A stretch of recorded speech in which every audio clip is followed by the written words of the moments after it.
Disrumpiendo nutricionalmente hacia una mejor salud.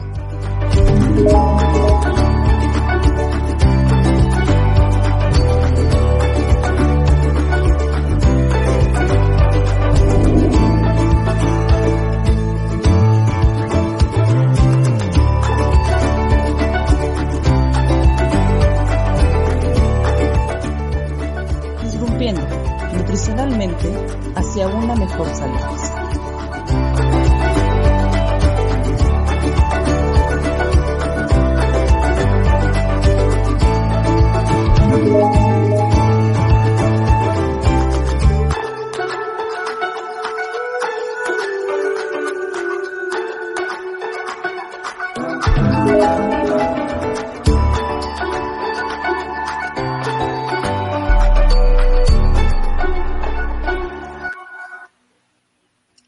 Hola, ¿qué tal a todos? Bienvenidos a el segundo episodio de la NutriCharla, el podcast de la Sociedad Internacional de Nutriólogos en México. Y bueno, pues para mí es un gusto presentarles a nuestra invitada de hoy. Ella es la nutricionista Viviana Viviant, que nos acompaña, en este caso en línea, pero desde Argentina. Es un verdadero gusto tenerla aquí, maestra. ¿Cómo se encuentra? Muchísimas gracias, Itzel. Buenas tardes. Reciban un caluroso saludo desde Buenos Aires. Para mí es un gusto, un placer enorme tener esta conversación con todos ustedes. Muchísimas gracias a Socinum, a vos, Itzel, y al licenciado Ledesma por la gentil invitación. Gracias a usted, maestra. Y bueno, pues para mí sería un gusto comentarles un poquito de la amplia trayectoria que tiene. De verdad que son muchísimas cosas, pero por mencionar algunos aspectos destacables, bueno, quiero comentarles que ella es máster en abordaje integral de la obesidad, especialmente en énfasis con educación. También tiene un máster en nutrición deportiva, es miembro de la Asociación Argentina de Nutricionistas, entrenadora personal certificada, autora de libros y docente universitario, entre otras cuestiones también que destacan. Pero bueno, pues sin más preámbulos, maestra, justamente el día de hoy va a hablar con nosotros del tema prescripción del ejercicio físico en las personas con obesidad. Y bueno, sería excelente comenzar ya con el tema, a lo mejor algunos aspectos generales que nos quiera comentar y algunos detalles importantes de dicha situación. Adelante, maestra. Perfecto, bueno, gracias. Con tu permiso, Itzel, quisiera compartir con todos ustedes en principio, para que tomemos como base, como fundamento, que recién en las últimas 5 décadas, estudios clínicos y experimentales dieron evidencia científica a la hipótesis de que la inactividad y una deficiente aptitud física son principales factores de riesgo para la mayoría de las enfermedades crónicas no transmisibles, incluida la obesidad. Hoy se considera el sedentarismo, entre comillas, el nuevo tabaco. Cerca de 1 billón de adultos a nivel global están en riesgo de enfermarse por esta causa. El sedentarismo es el 4º factor de riesgo de discapacidad y mortalidad a nivel mundial. Activa la red de las vías inflamatorias implicadas en la patogénesis de las enfermedades crónicas no transmisibles, es un factor de riesgo fuerte e independiente para el depósito de grasa visceral y produce más del 6% de las muertes anuales con un altísimo costo de salud pública. Fines de 2017, la Organización Mundial de la Salud lanza un nuevo plan de acción mundial sobre actividad física 2018-2030 bajo el lema Sistemas, sociedades, entornos, personas activas, en el cual involucra seriamente al sector sanitario y al sector político con un objetivo, que es, de aquí al 2030, en menos de una década, reducir 15% el sedentarismo. Para nosotros como nutricionistas, mejor dicho, tenemos la obligación, por otra parte, de conocer cuáles son las recomendaciones actuales de actividad física. Y para ello contamos con 2 documentos: las guías de actividad física para los norteamericanos, en su 2ª edición, publicadas en 2018, y las guías de la Organización Mundial de la Salud sobre actividad física y conducta sedentaria en adultos, publicadas en 2020. ¿Cuáles son entonces las recomendaciones actuales para la población adulta? Bueno, consisten en realizar como mínimo entre 150 y 300 minutos de actividad aeróbica de intensidad moderada o 75 a 150 minutos de alta intensidad, en ambos casos por semana, o un combo equivalente a ese tiempo. Las guías de actividad física para los norteamericanos indican que esos lapsos, que esas tandas, tendrían que tener una duración mínima de 10 minutos. Sin embargo, las guías OMS 2020 señalan que esos lapsos, esas tandas o sesiones, pueden tener cualquier duración. Correcto. Más de 300, más de 300 minutos de actividad aeróbica de intensidad moderada o más de 150 minutos de alta intensidad en forma semanal producen más beneficios. Más es mejor. Pero ¿qué ocurre en la persona con sobrepeso u obesidad? El 90% son muy sedentarias, ¿verdad? Entonces, sí, que justo ahí es el reto, maestra, como nutricionistas al final, podemos observar cómo es que el paciente llega con esta tendencia de no practicar probablemente antecedentes o que no tenga antecedentes de haber practicado alguna actividad, algún ejercicio, o que tiene mucho tiempo sin realizar ejercicio físico, y ese es el verdadero reto para nosotros como nutricionistas, cómo empezamos, cómo iniciamos en estos pacientes. Claro, en la persona muy sedentaria, hacer algo siempre es mejor que no hacer nada. Entonces, se comienza con la recomendación, por eso tenemos que conocer cuáles son las recomendaciones actuales de actividad aeróbica, y a esto se le suma ejercicio de fuerza, grandes grupos musculares, mínimo 2 veces por semana, y el entrenamiento también de la flexibilidad. Ok, una vez que conocemos cuáles son estas recomendaciones, te cuento, porque es importante, y después vamos a volver a este tema. En el año 2007, el Colegio Norteamericano de Medicina del Deporte, con el apoyo de la Organización Mundial de la Salud y la Asociación Médica Norteamericana, lanza la iniciativa de salud global Exercise is Medicine, el ejercicio es medicina, a través de la cual asevera que la prescripción, y ahí vamos, la prescripción de la actividad o el ejercicio físico en la dosis correcta es altamente efectiva para la prevención, el tratamiento y el manejo de más de 40 de las enfermedades crónicas más comunes. Y yo siempre digo, si la actividad o el ejercicio físico viniesen en un comprimido, en una pastillita, todo el mundo tomaría una, entre comillas, ejercitina por día. Y además, la obesidad y el sedentarismo están íntimamente, se consideran la obesidad y el sedentarismo principales factores de riesgo para desórdenes depresivos mayores. Muchos trabajos publicados asocian al ejercicio físico como la polipíldora protectora, el antidepresivo más potente, pero desafortunadamente subutilizado, ¿no? Considerándose un recurso confiable, seguro y costo efectivo. Sí, ¿verdad? A reserva de eso que comenta precisamente todos los efectos a nivel del sistema nervioso que se llegan a segregar con el ejercicio físico, todas esas sustancias como la dopamina, por ejemplo, serotonina y demás cuestiones que justamente se ven implicadas en el factor psicológico del paciente y que muchas veces no se ve desde esa perspectiva, pero tiene incluso peso en la parte de que el paciente pueda seguir su tratamiento nutricional, porque empieza a ver también un poco más de resultados, a diferencia de si solamente lleva su esquema de alimentación. Mejora la adherencia a la dietoterapia, eso está comprobado. Y es así, la práctica regular de la actividad o el ejercicio físico produce mejoras, beneficios, no solamente a nivel físico, sino también, como muy bien decís vos, Itzel, a nivel mental. Mejora la neuroplasticidad.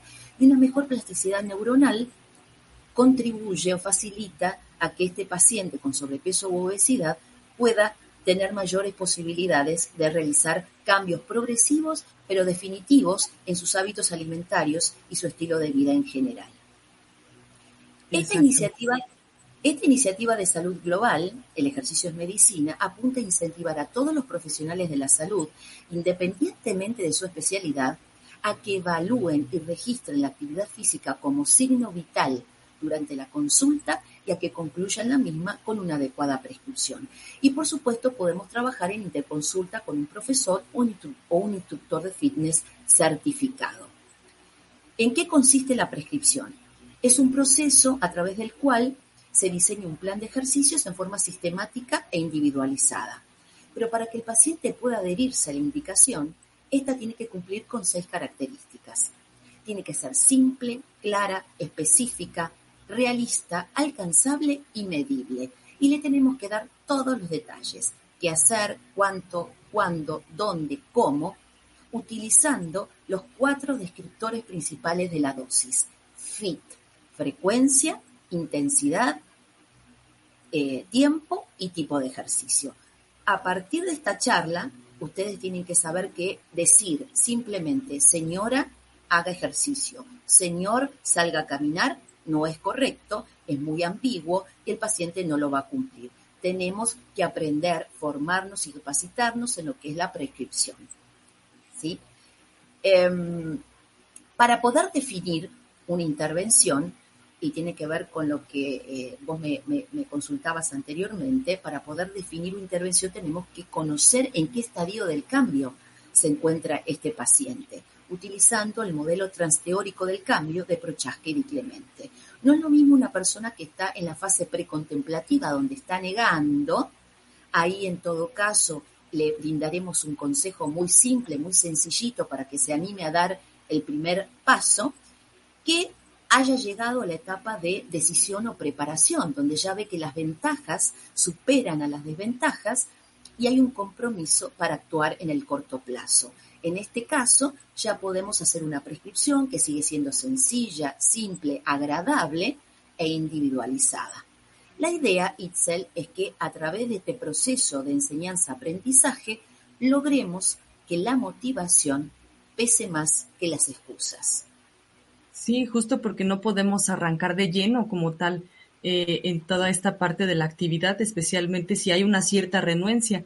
Muchos pacientes llegan con alguna actitud de que no les gusta el ejercicio, ¿no? Y es justo lo que comentaba, maestra, que hay que revisar esos detalles, que a muchos pacientes tienen alguna preferencia especial por algún ejercicio en específico o algo que les gusta hacer un poco más, y a lo mejor guiarnos por esa parte, además de los objetivos que se tienen de igual manera para sí mismo comentarlo. Hablaba, maestra, de la situación del ejercicio físico de fuerza y en este caso, aeróbico o de resistencia. Dependerá, obviamente, de sus objetivos para sí mismo prescribir uno en mayor medida, o considera que el conjunto de ambas situaciones es lo verdaderamente funcional. La recomendación es el combo, la combinación de la resistencia cardiovascular con la fuerza y la flexibilidad, ¿verdad? Pero podemos comenzar a trabajar cuando ustedes se forman y se capacitan en mis cursos, por ejemplo, en lo que es la prescripción de la actividad física y la importancia que tiene en la práctica clínica, tanto en población sana y especialmente población especial, como en las personas con obesidad, con diabetes, con enfermedad cardiovascular, e inclusive cómo orientamos al paciente oncológico. Eso lo aprenden en mi curso, que después vamos a hablar de eso, a lo mejor lo tiro como disparador. Tenemos que empezar por lo cardiovascular, siempre. La base es el ejercicio de resistencia cardiovascular. Uh-huh. Y después complementaremos con algo de fuerza, que al principio va a ser con el propio peso del cuerpo, después poder utilizar aparatos o algunos elementos propios del gimnasio, o trabajar con algún elemento no convencional en casa. Con mi libro también, su personal trainer en casa. Sí, entonces, con su propio peso también podría ser una buena estrategia a comenzar. Exacto, y así se comienza. En general, organizamos, para hacer un trabajo más avanzado de prescripción, el macrociclo, que es una forma de organizar, la organización temporal de los objetivos y la carga, se divide en 4 mesociclos. Entonces ahí vamos repartiendo el trabajo y vamos haciendo una adaptación progresiva a los estímulos para lograr máximos beneficios y mínimos riesgos. Correcto, perfecto. De aquí también, justo a reserva de lo que comenta de los riesgos a nivel de la actividad física, sabemos que todos los que practicamos algún ejercicio, algún deporte, estamos en riesgo de lesiones, en riesgo de alguna situación que pueda comprometer pues estructuras a nivel muscular u óseo en algún momento. En los pacientes que viven con obesidad suele ser mucho más frecuente la aparición de algunas lesiones, precisamente por esta parte de que van comenzando, probablemente por ese impacto que se genera a nivel de articulaciones. En ese caso sería recomendable valorar de inicio toda esa parte y posterior a eso ya comenzar? ¿O podemos estar estableciendo algunos aspectos, sobre todo técnica y demás, al paciente inicialmente? La evaluación previa siempre. La evaluación previa siempre, en conjunto con el médico, que podrá ser el médico clínico, podrá ser el médico especialista en obesidad, podrá ser el cardiólogo, el deportólogo, siempre en interconsulta, pero nosotros tenemos que saber prescribir. En la persona con sobrepeso o obesidad, por supuesto, vamos a tener en cuenta estos riesgos que se puedan presentar. Claro está, en toda población especial los tenemos que tener en cuenta. Lo que trabajamos, básicamente, es la movilización de grandes grupos musculares, por lo menos al inicio, con ejercicios de bajo impacto osteoarticular. Caminata, pero la caminata la tenemos que prescribir. ¿Cómo? ¿Cuándo? ¿Cuánto? ¿Dónde? Exacto, eso es prescribir.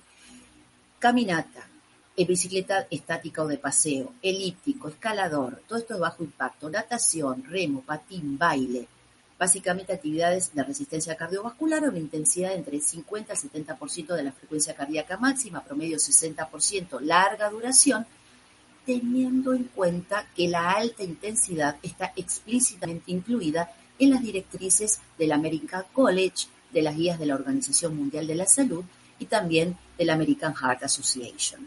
Pero al principio vamos a comenzar con baja, moderada intensidad y luego podemos progresivamente, en forma paulatina, agregar algo de más alta intensidad, teniendo en consideración que tren inferior, básicamente, articulación de rodilla y tobillo, que son las más susceptibles, son las más vulnerables, muchas veces prescribimos ejercicios, por ejemplo, de trabajo de cuádriceps para fortalecer la articulación de la rodilla y trabajo de gemelos para fortalecer la articulación del tobillo.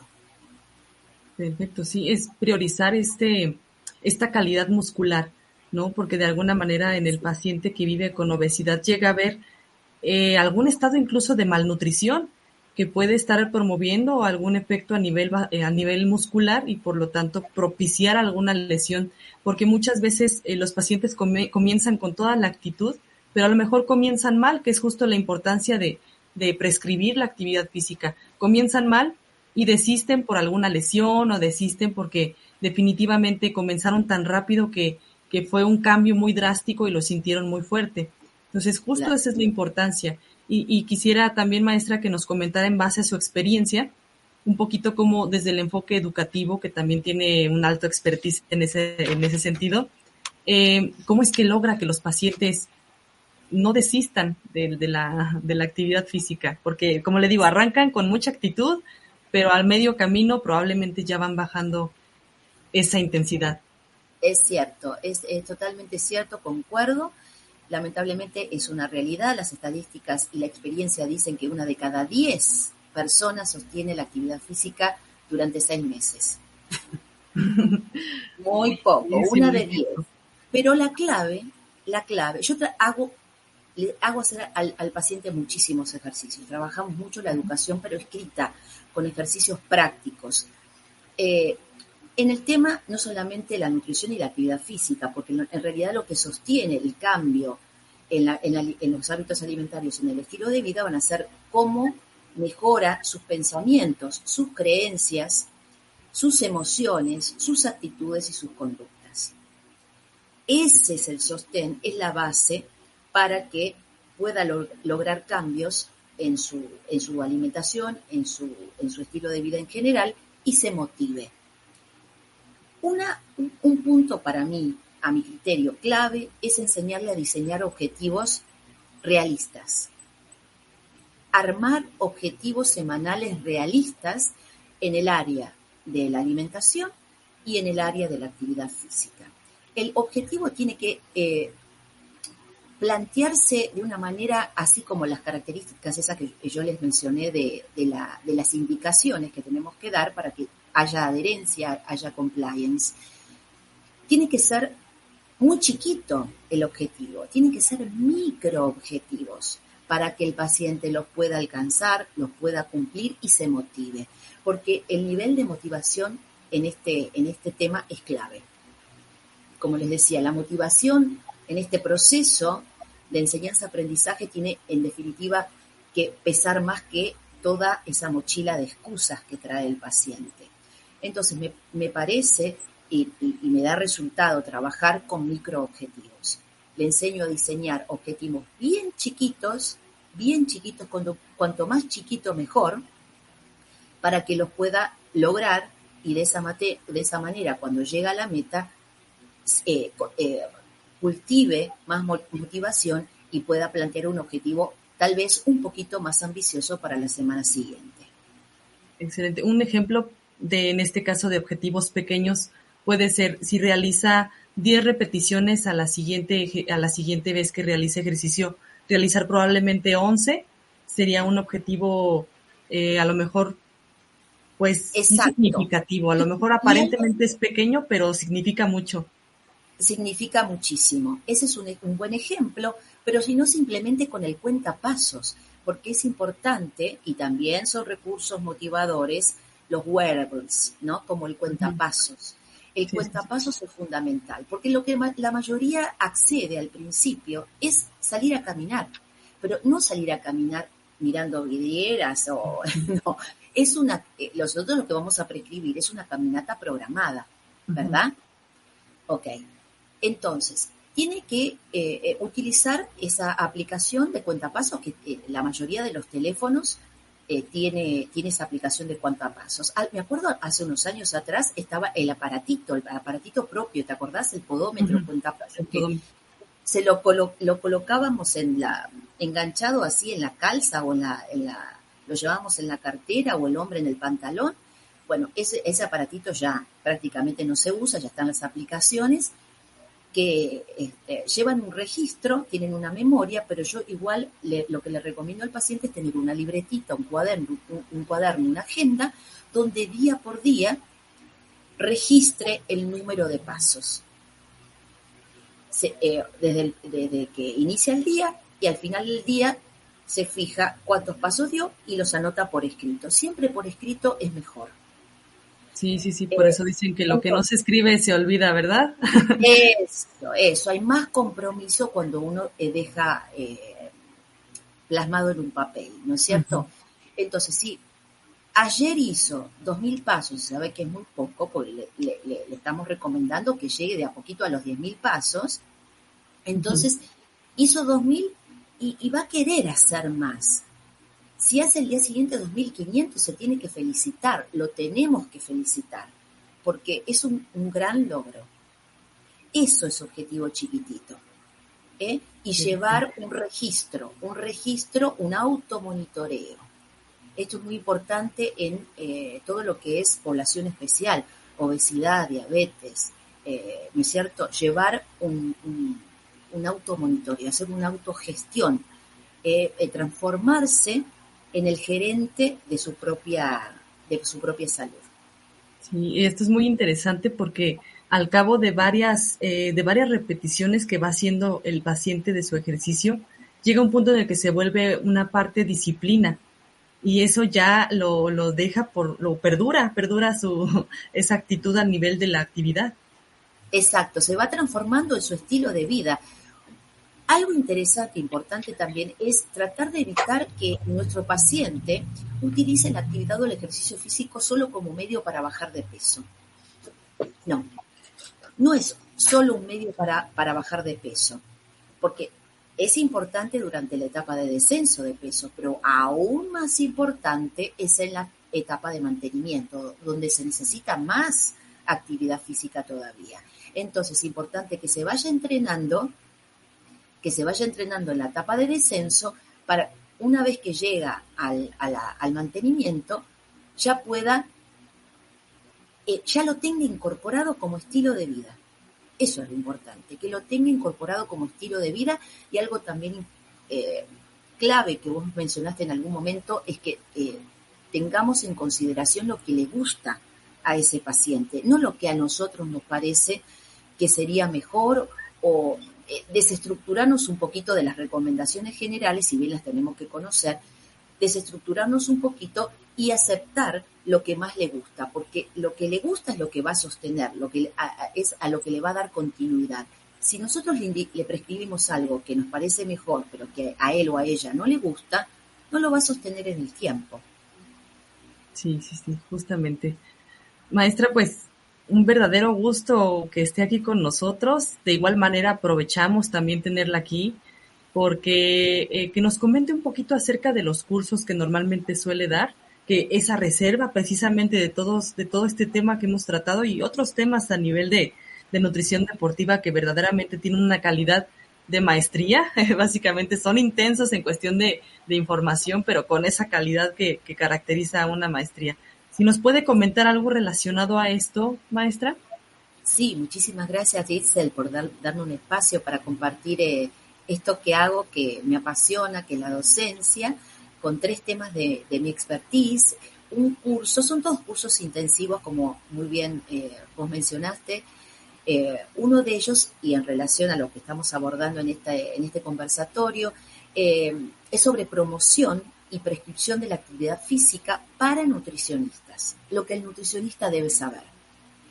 En este curso, que son 6 horas, son 3 clases de 2 horas súper intensivas, les enseño cómo van a salir prescribiendo, en realidad, de este curso. Esa es la idea, es que complementen lo que hacemos habitualmente de nutrición como nutricionistas, el armado de un plan de alimentación personalizado, con la prescripción de la actividad o el ejercicio físico en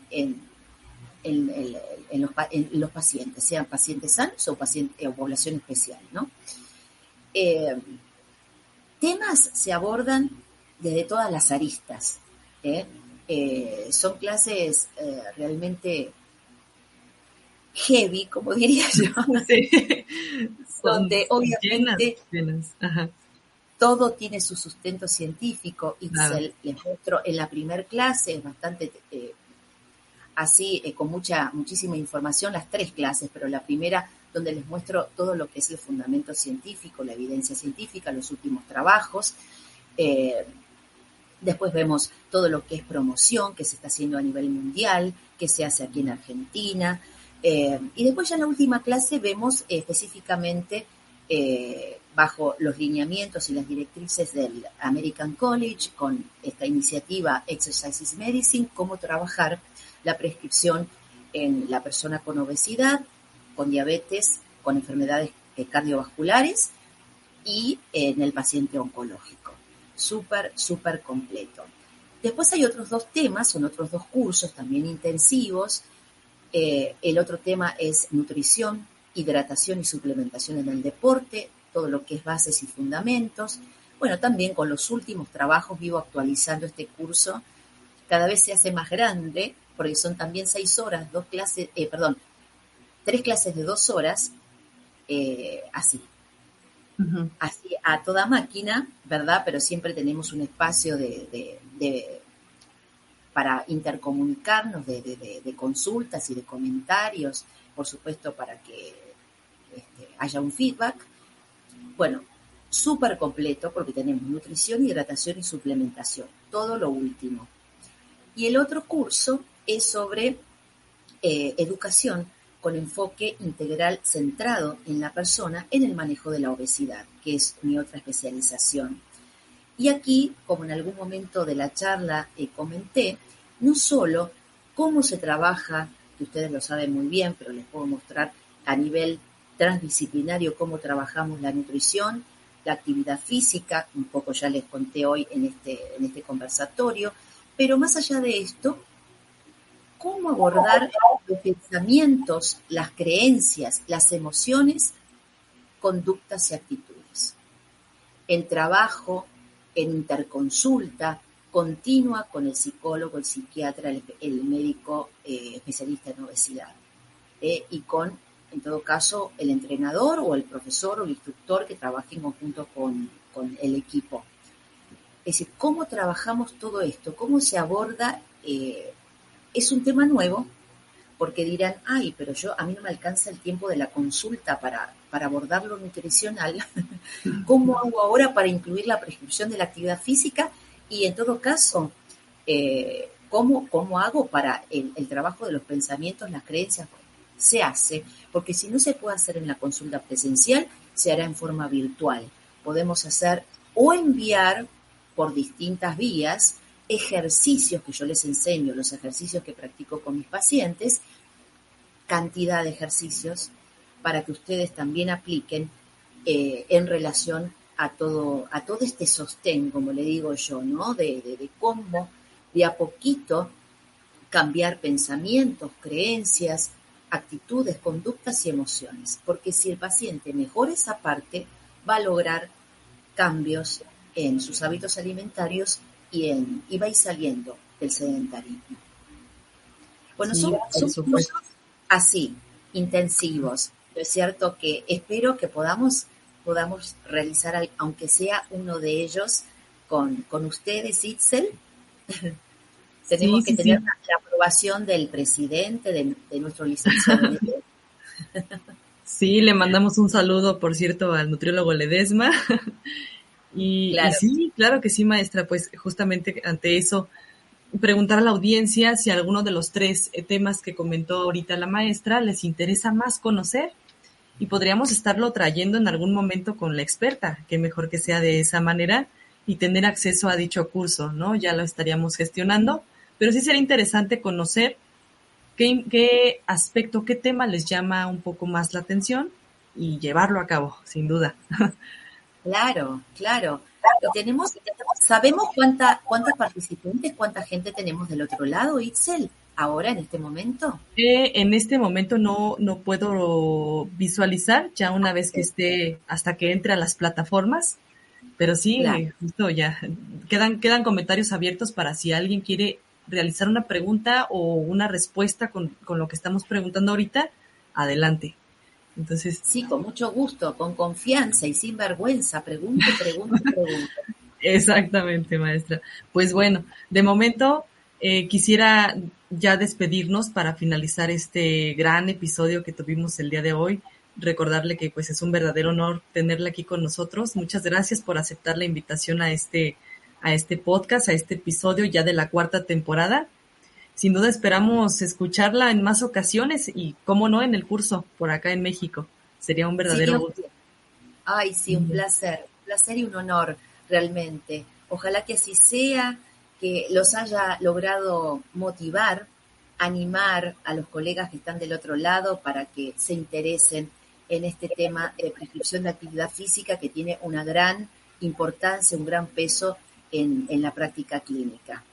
Y después del curso no van a tener ninguna duda. Así que, además quedo a disposición, por supuesto.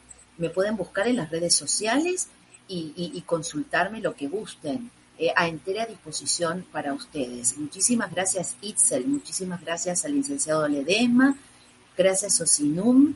Espero que nos volvamos a reencontrar, valga la redundancia, que nos volvamos a encontrar o a reencontrar pronto. Les envío un abrazo muy fuerte desde aquí, desde Argentina. Igualmente desde acá de México, maestra. Un fuerte abrazo.